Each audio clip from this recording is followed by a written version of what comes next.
자, 이 시간 우리 하나님의 말씀 같이 나누겠습니다. 오늘 특별히 창세기를 마칩니다.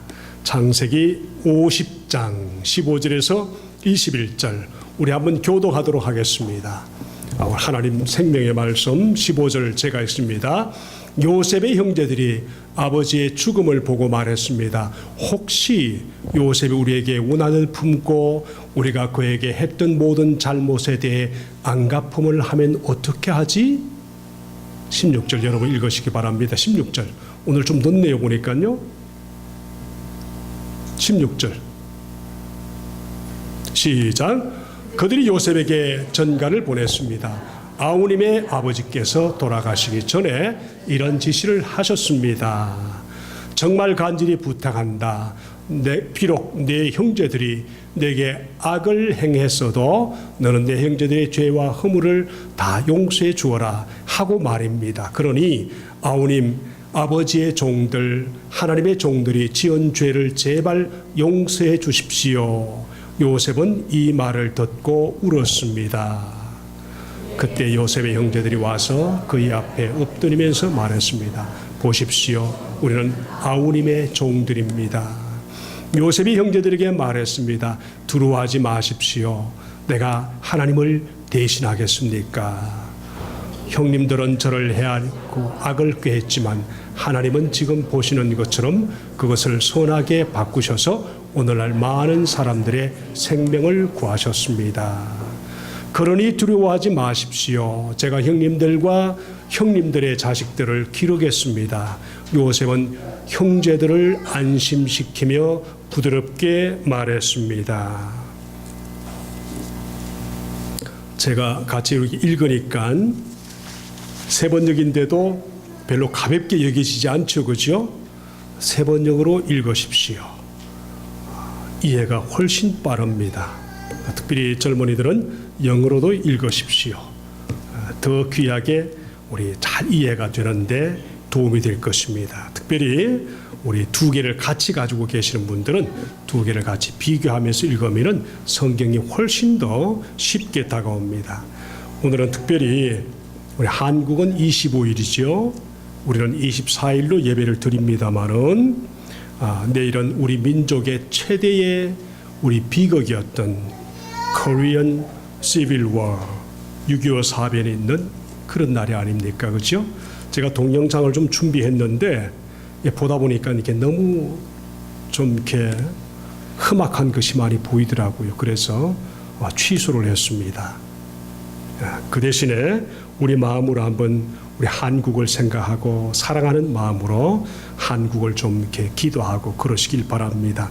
우리 한국이 믿음으로 잘 서게 되면은 우리 아시아 전체가 복음으로 잘게 변화되고 하나님 나라를 앞당기게 될 것입니다. 자, 올해가 우리 6.25 사변 몇 년째죠? 6.25 사변이 언제 일어나셨습니까? 1950년 6월 25일. 최근에 우리 한국에 돌아가는 그 모습이 6.25 사변 직전에 일어났던 모습과 참 비슷하게 돌아간다. 중국과 미국과 소련과 또 한국은 남북한이 전혀 철없이 구는 것처럼 그때하고 비슷하게 돌아간다. 그런 얘기를 하면서 걱정하는 어르신들이 많습니다. 미국 도시를 어디든 가든 항상 제가 보는 것이 뭔가 하면은 Korean 한국 발음으로 버틀란스 하이웨이 도로가 있습니다.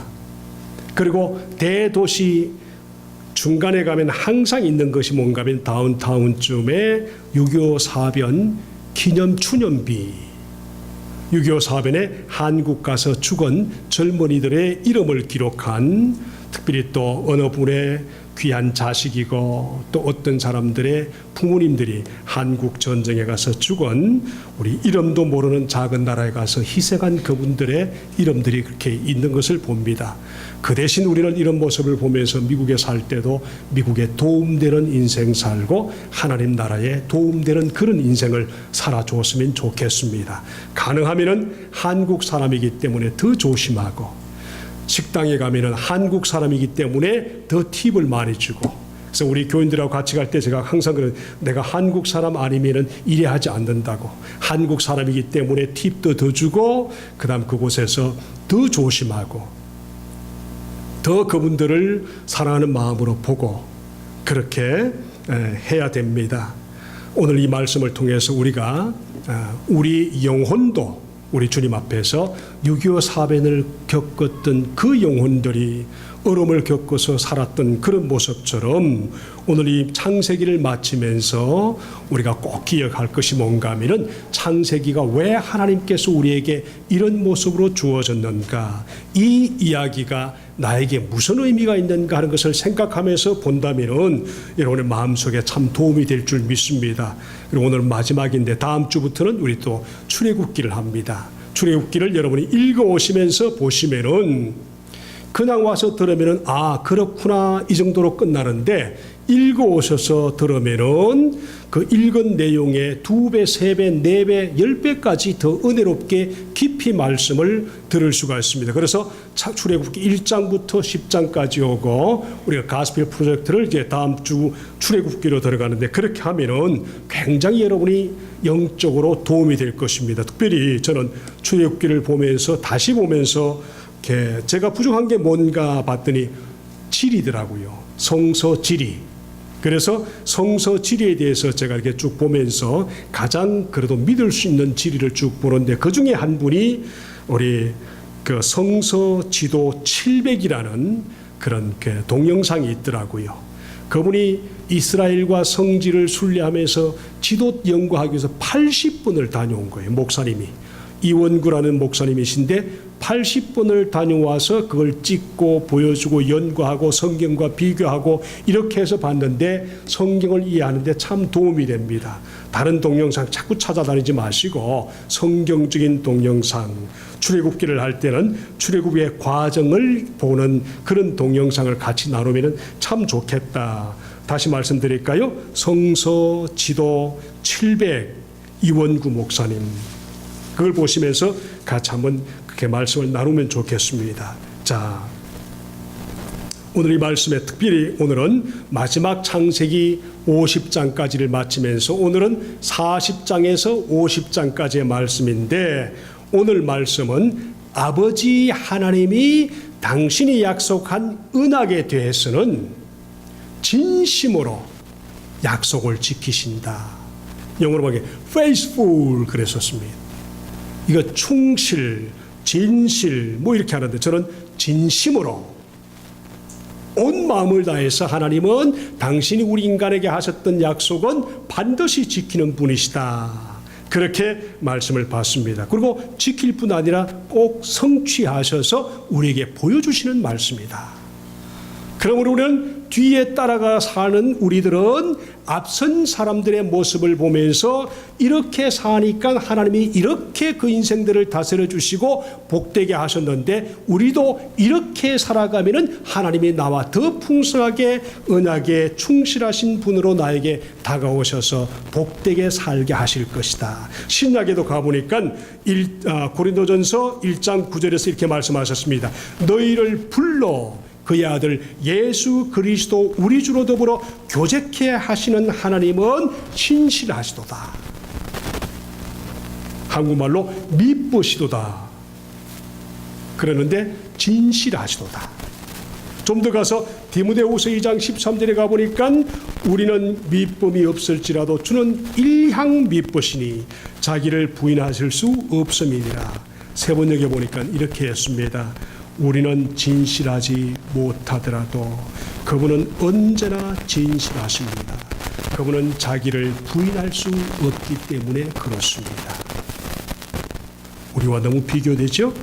베드로는 4장 19절에 그래 말씀하셨습니다. 그러므로 하나님의 뜻대로 고난을 받는 사람들은 또한 선을 행하는 가운데 그 영혼을 진실하신 하나님 조물주께 부탁할지어다. 그렇습니다. 베드로전서 4장 19절에 그래 말씀하셨습니다. 오늘 창세기를 마치면서 하나님이 아브라함과 이삭과 야곱에게 약속하신 당신의 커버넌트 언약을 어떻게 신실하게 우리 창세기 50장으로 닫으시면서 우리에게 무엇을 보여주시려고 하는가, 이 말씀을 보면서 우리가 한번 기억할 것은 첫 번째, 오늘 제목은 이렇게 정했습니다. 언약의 약속의 진심을 보이시는 하나님. 사람을 참 믿지 못하는 게 우리 사람들의 모습 아닙니까? 그런데 그렇할지라도 진심을 가지신 하나님은 우리가 믿는 것이 예수 믿는 성도들의 할 도리입니다. 그래서 오늘 첫 번째, 언약의 진실하신 하나님. 첫 번째 제목은 하나님은 우리가 고난 중에서도 열매를 맺게 하신다. 우리 인생이 고난 중에 가는 삶을 살아도 하나님은 그 고난 중에 간섭하셔서 열매를 맺는 인생을 살아가신다. 그 요셉을 통해서 우리에게 보여주시는 하나님의 말씀입니다. 고난 중에서도 하나님은 요셉에게 열매를 맺게 하셨습니다. 그런 어려운 삶을 살았지만은 어려움 속에서 하나님은 요셉을 다스리시고 그 속에 열매를 맺으시면서 하나님 나라를 만들어 가시는 그런 은혜가 있었습니다. 자, 이 말이 무슨 말인가 하면은 요셉이 몇 살 때 형제들을 통해서 배신당하고 팔려갔습니까? 몇 살 때요? 20살 때요? 17살. 마리아가 아기를 낳았을 때가 몇 살쯤인지 아세요? 15세에서 17세. 제일 예민할 때가 그때라고 그럽니다. 가장 예민한 순간에 그런 모습을 살아가는 요셉이 17세쯤 되들 때 사춘기 시절 그런 형제들에게 배신을 당해서 노예로 팔려갔습니다. 어디 갔습니까? 애국으로 갔습니다. 그리고 13년 후에 그가 뭐가 됩니까? 총리가 됩니다. 13년 동안 그는 고생하면서 우리가 성경에 표현되지 않았지만은 그가 고생하는 것은 눈에 훤히 보일 정도로 노예를 사람들이 쉽게 대접하지 않습니까? 그죠? 함부로 취급합니다. 자, 내가 한번 요셉이 돼서 노예로 팔려갔다 생각해 보세요. 우리 인생이 얼마나 저항감을 가지고 얼마나 속상하고 얼마나 형들을 원망하고 살았을까. 그건 그만두라도 얼마나 고생했을까. 처음에 보디발의 집에 갔다가 또 요즘 잘하는 우리 미투 운동에 잘못 걸려서 여자한테 유혹을 받아서 어떻게 합니까? 감옥에 들어가고 그곳에서 또 엄청난 고생을 하다가 그곳에서 귀중한 두 사람을 만나게 누굽니까? 술 맡은 간원장과 떡 굽는 간원장을 만납니다. 장관이죠. 자, 그것에서 또 노릇을 하다가 어느 순간에 또 바로가 꿈을 꾸는 그런 모습을 우리에게 보여주십니다. 그런데 41장 가보시면 특이한 얘기로 하나님께서 우리에게 말씀하십니다. 41장 1절에 가볼까요? 이렇게 말합니다. 그런 고생하는 요셉에게 하나님은 금방 응답하지 않으시고 41장 1절의 말씀 보니까 만 2년 후에 이 말씀을 기억하시고 말씀을 한번 잘 들어보세요. 만 2년 후에 그리고 바로가 꿈을 꾸었다. 그 전에 우리 술 맡은 간원장과 떡 굽는 간원장이 꿈을 꾸면서 해석을 잘 해줬습니다.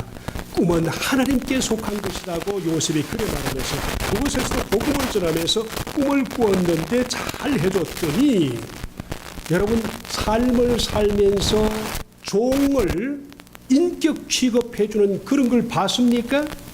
제가 어릴 때만 해도 종들이 있었는데 그 종들은 주인이 함부로 다뤘습니다. 때리는 건 아무것도 아닐 정도로 밥을 안 줘도 되고 그러는 것이 바로 종이었습니다.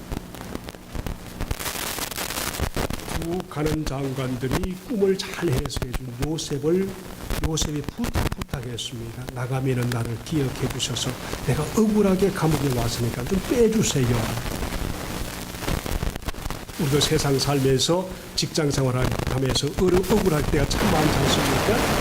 어떨 때는 또 남편한테도 억울하고 아내한테도 억울할 때가 너무너무 많지요. 또 안 했던 말을 또 했다고 하면서 또 억울할 때가 너무너무 많지 않습니까? 그런데 요셉이 그 꿈을 잘 해석해 줬는데도 노예까지 그 정도는 뭐 아무것도 아니라는 말처럼 그냥 잊어버렸었습니다. 그 기간은 2년이었습니다. 왜 하필이면 2년일까? 감옥에 들어가서 2년 후에 바로가 꿈을 꿨는 게 그 꿈을 해석할 때가 몇 년쯤이었죠? 바로 요셉의 나이가 30쯤 되었어요. 30일. 성경에 보니까 정확하게 30이다. 그렇게 얘기했어요. 왜 2년인가? 최근에 우리 애굽에서 발견된 그 서판에 보니까, 문서에 보니까, 고문서에 보니까 애굽에서 총리가 되기 위해서는 만 30이 돼야만 총리가 될 수 있다. 서판이 발견된 거예요.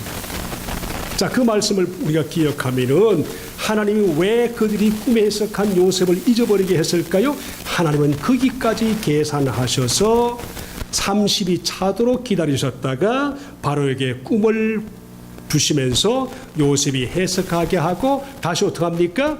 해석하는 그 과정에 왕이 딱 보니까 너무너무 기가 차게 지혜로운 청년이거든요. 그런 분들이 많이 나왔으면 좋겠습니다. 성령의 이끌림을 받아서 너무 지혜롭고 총명하고 성경에 보니까 잘생겼다고 그랬어요. 잘생긴 그 사람을 보면서 아니 세상에 이 사람보다 더 똑똑한 사람이 우리나라에 있을까 하면서 그냥 적석은 아니겠지요. 몇 달 걸려서 의논해서 이 사람을 장관으로 삼아도 되겠는가, 국무총리로 삼아도 되겠는가, 그리고 심지어 노예 출신이고 또 셈족인데 그렇게 되겠는가 그랬지만은 그때 당시에 기록에 보면은 그때 파로 왕이 셈족 출신의 왕이었다. 그러니까 같은 민족이었어요. 같은 피였어요. 우리 한국이 어느 쪽의 사람입니까? 몽골리안 쪽의 피를 가지고 태어난 것처럼 그들도 어떤 이유인지 모르지만은 그 당시에 어떻게 했어요? 애굽의 왕 바로 왕이 셈족 출신의 왕이었다. 그런 기록이 있는 거예요. 그러니까 마음도 쉽게 동할 수가 있었던 그 이유가 되는 것입니다. 이걸 보면서 우리가 분명할 것은 왜 2년인가? 하나님이 그것까지 계산하면서 기다렸다가 그를 총리로 삼으셔서 하나님께서 아브라함에게 약속하셨던 그 귀중한 약속을 야곱과 요셉을 통해서 하나님 나라라는 세큘러 나라와 하나님 나라라는 것을 이스라엘 나라를 같이 비교하면서 하나님이 다스리는 나라는 이런 나라다 하는 것을 보여주기 위해서 하나님이 신실하게 약속을 요셉을 통해서 이스라엘을 만들어가는 겁니다. 우리가 예수 그리스도 안에 있다면은 분명히 우리를 통해서 하나님은 당신이 계획하신 그 엄청난 약속을 예수 안에 있는 우리를 통해서 하나님은 사용하신다고 저는 믿습니다. 하나님이 웬만한 사업가가 아니거든요. 트럼프보다 훨씬 뛰어난 사업가인데 우리를 예수 그리스도의 피로 우리를 불러주셨으면 손해볼 짓을 안 하시는 하나님이신데 우리를 통해서 우리가 주님 앞에 순종하는 한 뭔가 하나님 나라에 도움이 되고 인생을 멋지게 의미 있게 살아갈 수 있도록 하나님은 우리에게 도전하시면서 그런 인생 살아갈 수 있도록 축복하신다는 것을 믿으시면 됩니다. 그러면 사용하십니다. 이 말씀을 통해서 우리가 할 것은 뭔가 하면은 하나님이 고난 중에 함께 하셔서 요셉이 노예 중에서도 하나님이 그곳에 함께 하셨고 고난 중에서도 하나님이 요셉을 열매 맺게 하셔서 인격적으로 또 애굽의 그 모든 행정적인 면에서 또 사람과의 관계에서 순종하고 섬기는 그런 모습을 훈련하셨다가 총리로 앉히시는 그런 모습을 우리가 한번 기억하셔야 됩니다. 우리는 쉽게 오늘날 기도하다가 응답이 드리다고 하나님께 원망하기도 하고 또 좌절하기도 하고 그러지 않습니까? 그러나 하나님은 항상 언제나 우리 인생의 가장 적절한 때에 요셉에게 2년 기다리게 하신 것처럼 가장 때를 맞추어서 기도하시는 것들을 응답하셔서 주님 앞에 유익한 인생을 살아갈 수 있도록 우리가 그렇게 쓰임받는다는 사실입니다. 그걸 믿으신다면 우리는 하나님의 때가 있음을 신뢰하면서 더 가까이 하나님을 우리 대할 수가 있습니다. 우리가 예수 안에 있습니까? 그러면 언제나 그 주권이 주님께 있음을 믿고 우리가 부할 때나 가난할 때나 그 중심에 예수님이 계시니까 부할 때도 물질 때문에 믿음이 교만하지 않고 가난해도 그것 때문에 기죽지 않고 아파하지 않고 흔들리지 않는 그 중심에 하나님이 계시다는 것을 믿으면 멋진 인생 될 수가 있습니다. 어떤 사람은 직장 떨어지면은 주눅이 들고 어떤 사람은 부족하면은 주눅이 들고 그러다가 조금 더 많으면은 교만해서 하늘 솟듯 그냥 그렇게 사는 사람 너무 많습니다. 하나 예를 들어보겠습니다. CPA 하던 회계사 하던 어떤 장모님이 계셨습니다. 가진 거 다 가지셨어요. 실제로 있었던 이야기입니다. 근데 그분이 어느 날 친구의 보증을 잘못 써서 그 많던 재산을 몽땅 가져가 버렸었습니다. 그것 때문에 이분은 돈 때문에 돈에 의지하고 그것 때문에 하나님이 함께 계셔서 그렇게 참 꼿꼿하게 잘 살아가는가 보다, 믿음 가지고 순종하며 잘 살아가는가 보다 그렇게 생각했는데 막상 돈이 떨어지고 어려움을 겪어도 교인들이 보니까 너무너무 있을 때나 없을 때나 그 모습이 똑같이 변함없는 것을 보고 교인들이 놀랐다고 합니다. 교인들이 더 걱정했다고 합니다. 근데 이분이 그렇게 되는데도 불구하고 그 돈 많은 있을 그때도 그때처럼 그대로 신앙생활을 꾸준히 하는 것을 보면서 교인들이 굉장히 위로를 받았다고 합니다. 우리는 신앙생활하면서 조금만 뭘 하고 해도 사람 관계 부족하고 뭘 하고 대접 안 해준 것 같아 하면은 그냥 삐져버리는 그런 게 우리들의 모습 아닙니까? 그렇죠? 근데 정말 이 장로님이 그런 모습을 보면서 이분이 돈이 많아서 그렇게 겸손하지 않았구나. 이분이 돈이 없을 때도 흔들리지 않는구나. 그의 인생 중심에 주님이 분명히 주인 되어 사는 것이 분명하구나 하면서 교인들이 굉장히 위로를 받았답니다. 우리가 신앙생활하면서 이렇든 저렇든 사건을 만날 때가 많습니다. 그럴 때 흔들리지 않고 오히려 주님 앞에 고백하는 것처럼 바울이 갈라디아서 우리 2장 20절의 말씀처럼 내가 그리스도와 함께 십자가에 못 박혔느니 그런즉 이제는 내가 산 것이 아니요 내 안에 그리스도께서 사신 것이라 하는 바울의 고백처럼 우리가 그렇게 살 수 있다면 예수님 안에서 얼마나 더 많은 사랑을 받으면서 살 수 있겠는가. 첫 번째 말씀을 정리한다면 요셉은 노예로 그 긴 세월을 살면서도 굴하지 않고 하나님이 함께 하시는 것을 믿었기 때문에 가는 곳마다 그는 꿋꿋이 섬기는 모습으로 사람에게 사랑을 받았고 나중에는 바로 왕이라는 왕 앞에서도 사랑을 받았기 때문에 총리가 될 수가 있었습니다. 여러분 인생이 힘들고 어려울 때 좌절할 때 속상할 때 요셉을 생각하시기를 축복합니다. 두 번째로 언약의 진심이신 하나님은 용서의 본을 오늘 그림처럼 보여주시는 장면이 바로 41장 이후의 요셉의 모습입니다. 자, 용서를 어떻게 할 것인가? 바로 오늘 이 말씀을 통해서 우리에게 보여주시는 것이 하나님이 우리에게 원하시는 말씀입니다. 자, 나는 세상 사는데 나에게는 별로 용서할 사람 없어요. 나는 원수가 없어요. 이런 사람도 있을지 모르지만은 인생은 일생에 언제나 사람 때문에 치이고 또 용서할 수 없는 그런 아픈 관계를 겪을 때가 많습니다. 그 모든 것이 마음에 쌓인 원이 사람과의 관계를 부족하게 만들고 하나님을 멀리하게 하는 그런 인생이 있습니다.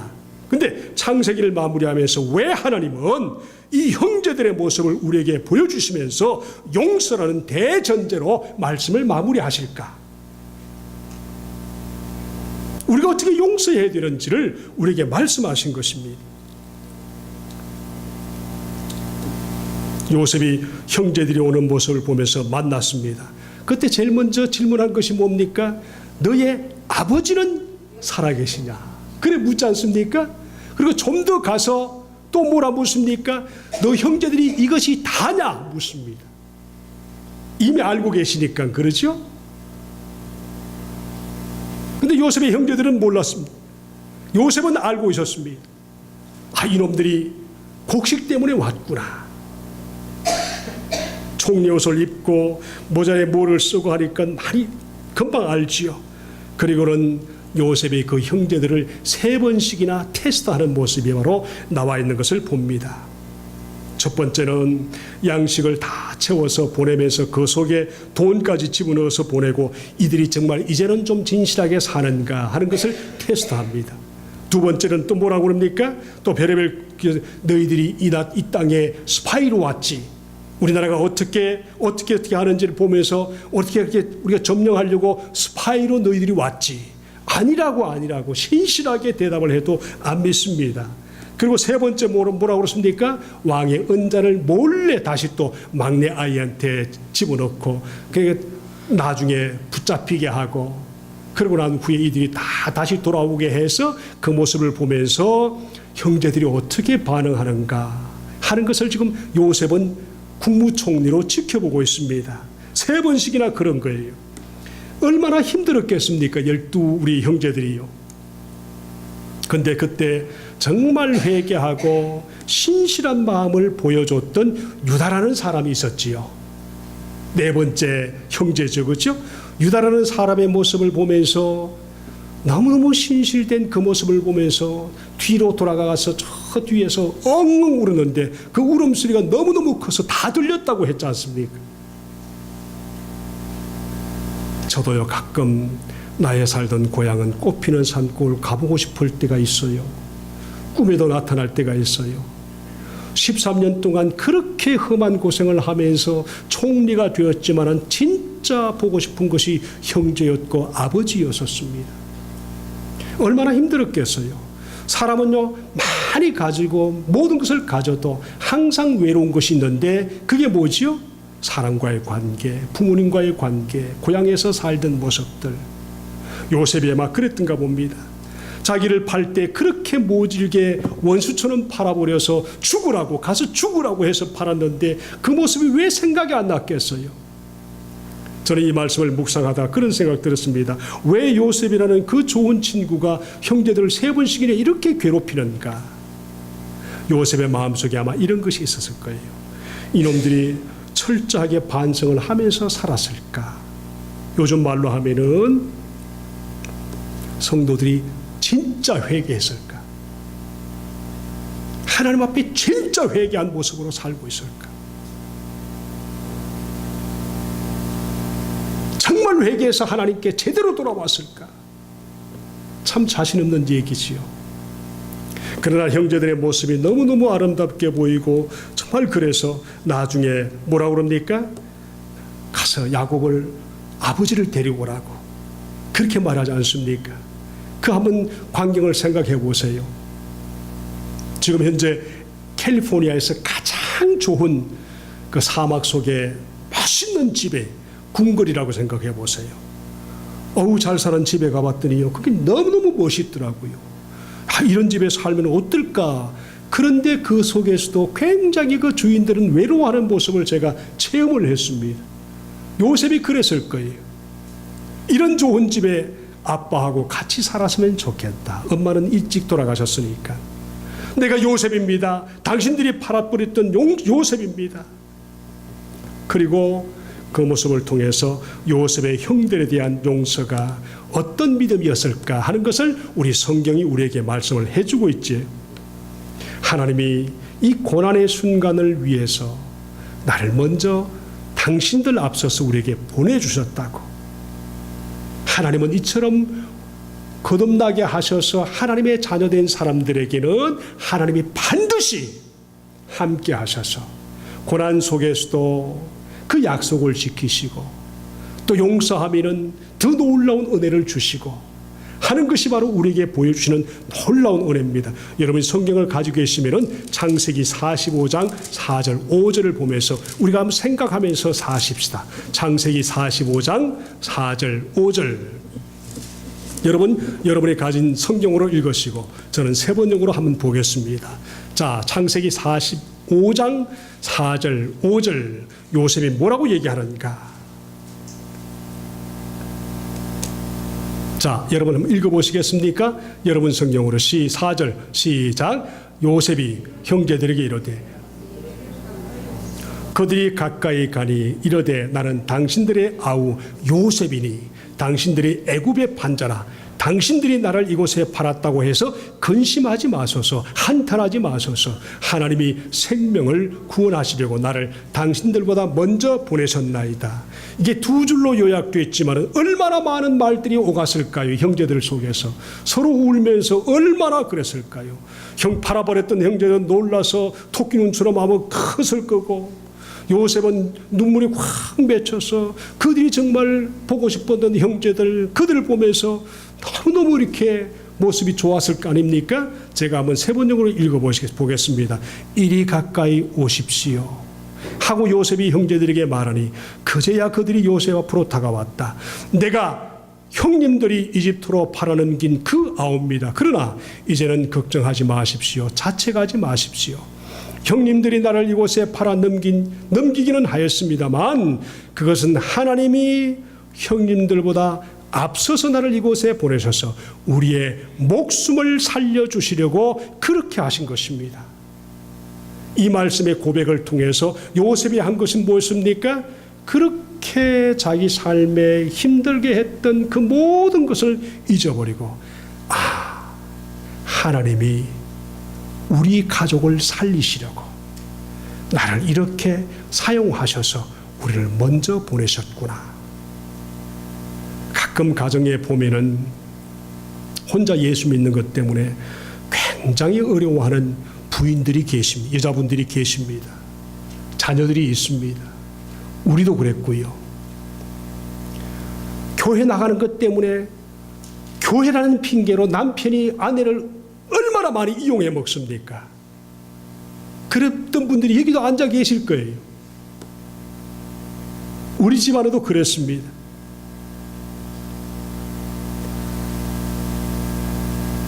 그 괴로움 속에서도 하나님을 놓지 않고 끝까지 남편을 구원시키는 그런 여자분들이, 우리 성도님들이 있지요. 그 모든 아픔을 다 잊어버리시고 요셉처럼 그런 남자를 용서해 주시길 바랍니다. 또 다른 사람도 그렇게 용서하시길 바랍니다. 바로 창세기 45장 4, 5절의 말씀처럼 하나님이 아브라함에게 약속하셨던 언약을 지키셨기 때문에, 이 믿음 때문에 요셉은 형들을 용서할 수가 있었습니다. 여러분, 인생에서 용서라는 것은 굉장히 중요한 자기 인생의 가치를 만들어냅니다. 용서하는 인격과 용서하지 못한 인격은 너무나 그 인격 면에서 차이가 있습니다. 용서하면서 좀 더 나은 예수님의 인격으로 살아갈 수 있기를 예수님 이름으로 축원드립니다. 왜 그럴까요? 예수님께서 우리에게 죄를 사하신 것은 우리에게 아픔을 주었던 죄 지은 자들을 용서할 수 있는 원동력으로 삼으시라고. 만약 우리가 용서하기를 거부한다면 그것은 단순한 불순종이 아니라 불신입니다. 용서할 수 없다는 것은 불순종이 아니라 믿지 않은 것입니다. 믿음이 없는 것입니다. 그걸 지금 가르치고 있는 것입니다. 원한을 품은 것은 그리스도가 십자가에서 나는 용서해 주셨지만 나에게 용서하지 못한 그 사람은 용서할 만큼 그 정도의 십자가는 아니라는 것을 불신하는 믿음이라고 얘기를 했었습니다. 절대로 용서할 수 없는 그런 영혼들이 있지요. 어느 목사님이 목회를 하다가 집사님이 너무너무 괴롭혔습니다. 제가 볼 때는 목사님이 잘못했는데, 근데 제가 그랬습니다. 용서하라고. 은사가 찾아가서 용서하라고 그랬더니 목사님이 하는 말이 절대로 안 한다고. 경상도 말로 때려차비라. 근데요, 그 목사님은 가는 곳마다 교회를 갈라먹어요. 만나는 곳마다 사람을 이간질시켜요. 제가 그랬습니다. 목사하지 말라고. 이런 사람이 있다는 거예요. 이것이 불신입니다. 불순종이 아니고 불신이라는 얘기입니다. 우리 속에 혹시나 용서할 수 없는 엉어리진 그런 분들이 있으면 용서하십시오.